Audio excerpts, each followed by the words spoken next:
Hello, good day. My name is John Russell Christopher E. Quizon. I'm 33 years old. I'm from Calderon Street, Barangay Inigihan, Bato, Leyte, Philippines. And I've been in the BPO industry for 7 years now. And the reason why I apply in your company because I have experience with sales and leads. Then right now I'm going to read the script, what you are providing me. So, hello, I'm speaking with John. Great, my name is Russell. I'm an intake specialist. My job is to collect the details of your story and prepare documents. Once we're done, I hand your file off to your assigned attorney who will begin preparing your case. I read through what you shared in your form. Thank you for being open. The more detail we have, the stronger your case can be. I'll be asking a few follow-up questions to finish your file. Is that okay? Then the questions to answer: what is your experience with inbound sales?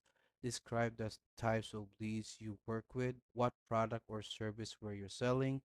What was your closing rate and how many deals did you typically close per week?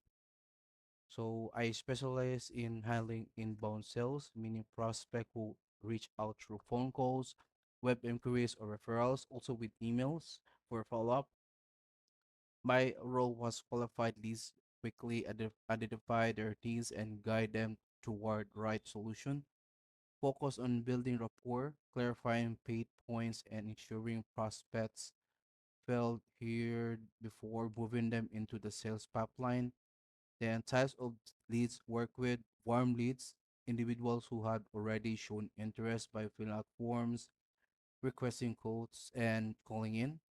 And then referral leads, clients referred by existing customers, often highly motivated and easier to convert.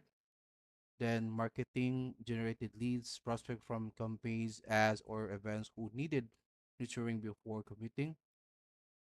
Next will be service inquiries, people calling with a question about pricing, availability, or product features.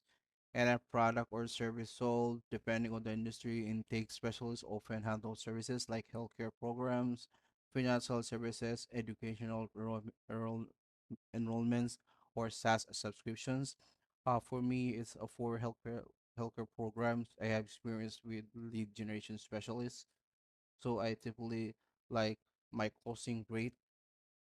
I mean, my average closing rate was around 25 to 35%, depending on the quality of the leads and campaign season. The main focus here was always on consultative selling, matching the client's needs with the right package of services. I typically close 10 to 15 deals per week, balancing speed with throughout qualification. I track performance through CRM systems, ensuring follow-ups and pipeline management were consistent. Then number two question will be: imagine you are on a call with a lead who says, I need more time to think about signing. What would you say to overcome their hesitation and close the deal? So, first will be empathetic but firm response. Like example, I completely understand waiting to the time this an important decision. Just many of our clients feel the same way at first, but once they realize how quickly they could start seeing results, they were glad they will move forward right away. What's the main concern holding you back? If we can address that now, you feel confident signing today. Why it works? Because validates their hesitation, then pivots the uncovering the objection so you can resolve it. Next will be valued focused response. Like example, of course, you can take more time, but let me ask what would change between today and the next week. That would make you feel comfortable. Then the benefits we discuss, like um raising your clients, they can engage also more interest, and they are available to you immediately once you sign. Waiting only delays those results. So what it works, frames waiting as losses of value, nudging them toward action. Next will be scarcity or deadline response. Example, I hear you. Just to transparent, the current pricing or promotion is only guaranteed until next week. I hate for you to miss on out on that. If everything we discuss meets your needs, this is the best time to lock in on me. And then what it works, urgent uses urgency without being pushy. making hesitation feel costly.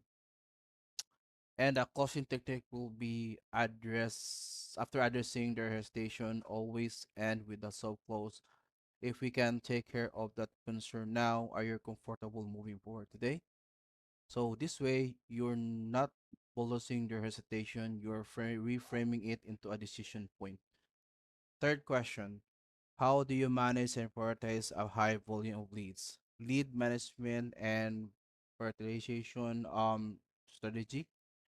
Qualification first. I use clear criteria like budget, authority, need, and timeline to quickly qualify leads. This ensures I spend time on prospect most likely to convert.